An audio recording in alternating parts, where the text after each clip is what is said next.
ఆంధ్ర, కర్ణాటక, తెలంగాణ రాష్ట్రాలకి అత్యంత కీలకమైంది తుంగభద్ర డ్యాం. అలాంటి ప్రాజెక్టుకి గేట్లు మార్పిడి ప్రక్రియ కీలకంగా మారింది. మంత్రి పయ్యావుల సందర్శనతో మరోసారి ఈ అంశం తెర మీదకి వచ్చింది. మరి వచ్చే ఖరీఫ్కైనా సాగునీరు సాధ్యమేనా అనే గుసగుసలు మొదలయ్యాయి. అప్పుడెప్పుడో మద్రాస్ సర్కార్లో నిర్మితమై 70 ఏళ్ల పైబడి ఉమ్మడి తెలుగు రాష్ట్రాలతో పాటు కర్ణాటక రాష్ట్రానికి సాగు, తాగునీటిని అందిస్తున్న తుంగభద్ర డ్యాం మరోసారి వార్తల్లో నిలిచింది.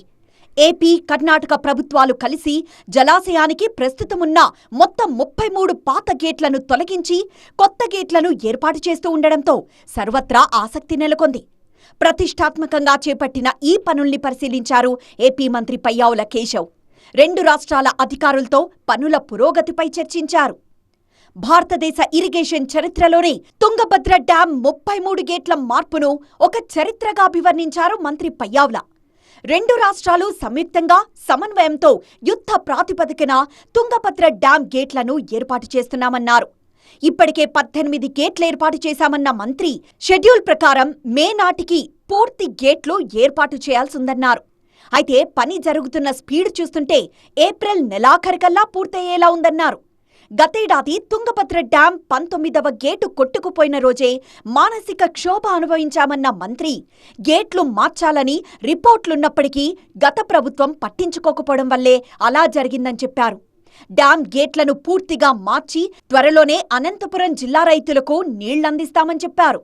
ఇది భారతదేశ చరిత్రలోనే ఒక రికార్డు ఇవ్వాలి. ఒకే సీజన్లో అంటే 2-3 నెలల కాలంలో గేట్లని తొలగించడం, వాటి స్థానంలో కొత్త గేట్లను ఎరెక్ట్ చేయడం, పూర్తి స్థాయిలో ఫంక్షనింగ్కి తేవడం అనేది ఇంతవరకు ఎక్కడా కూడా భారతదేశ ఇరిగేషన్ చరిత్రలో జరగలేదు.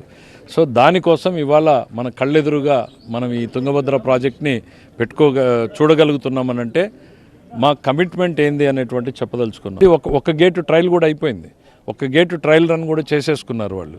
సో ఇవాళ టెక్నికల్గా మేము ఎవరం ఏలు పెట్టడం లేదు. టెక్నికల్గా వీ హ్యావ్ అలౌడ్ సిడబ్ల్యూసి, కేంద్ర జలవనరుల సంఘం, కన్నయ్య నాయుడు గారు, కర్ణాటక ప్రభుత్వం, ఆంధ్రప్రదేశ్ ప్రభుత్వం టెక్నికల్గా వాళ్ళు ఏం డెసిషన్స్ తీసుకున్నా వీఆర్ జస్ట్ సపోర్టింగ్. మేము స్పీడప్ చేస్తాం. ఖరీఫ్, రబీ సీజన్లు కలిపి కర్నూలు జిల్లాలో 1,51,413 ఎకరాల భూములకు సాగునీరందిస్తోంది తుంగభద్ర డ్యాం. ఆదోని, ఎమ్మిగనూరు మున్సిపల్ పట్టణాలతో పాటు 195 గ్రామాల కర్నూలు జిల్లా ప్రజల దాహార్తిని తీర్చుతోంది. రాష్ట్రాల మధ్య సమన్వయ లోపమా మరోటా తెలీదు. ఇన్నాళ్లు ఆలస్యమైన గేట్ల మార్పిడి ఇప్పుడు తుది దశకు చేరుకోవడం పట్ల సర్వత్రా హర్షం వ్యక్తమవుతోంది. వచ్చే ఖరీఫ్కు ఆయకట్టుకు సాగునీరందుతుందనే ఆశాభావంతో ఉన్నారు స్థానిక రైతులు.